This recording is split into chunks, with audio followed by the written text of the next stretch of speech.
Is late winter too late for big Carolina winter storms?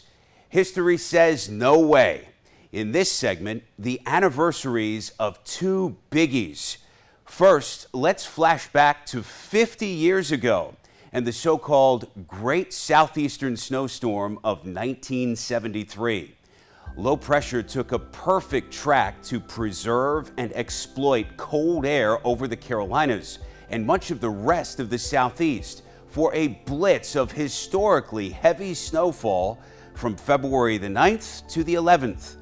Whiteville's 17 inches was the top snow tally for the whole state of North Carolina from this storm, and the Cape Fear region showed out altogether, with Wilmington netting 13 inches.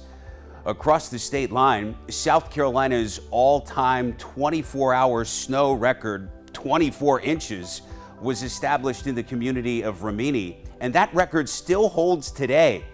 A lot of fond and lasting snow memories were made in this 1973 storm, but of course, it did produce more than its share of negatives. The heavy snow was particularly harsh on Carolina chicken houses. The industry suffered more than $3 million in damage.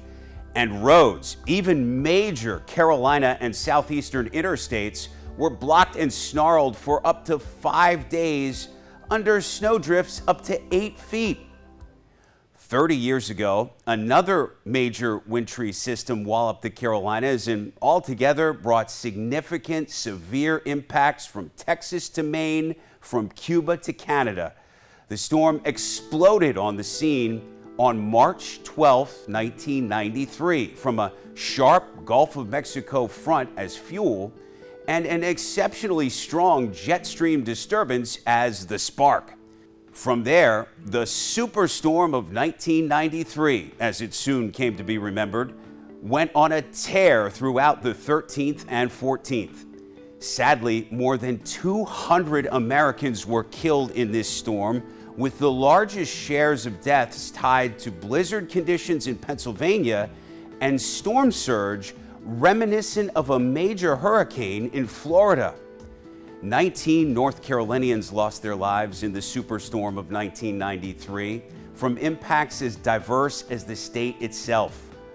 Record low barometric pressures raked the state with near hurricane-force squalls, with widespread tree damage, power outages, and a ferocious storm surge. 18 houses were lost to this surge on Oak Island alone.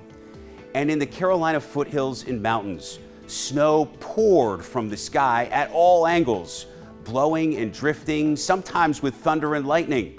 Mount Mitchell, our state's top peak, grabbed the state's top snow tally in the superstorm of 1993, 50 inches.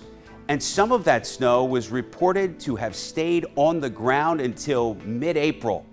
Yes, the Great Southeastern Snowstorm of 1973 and the Superstorm of 1993 remind us here in 2023 that even very late in winter, winter storms can land some strong punches in the Carolinas.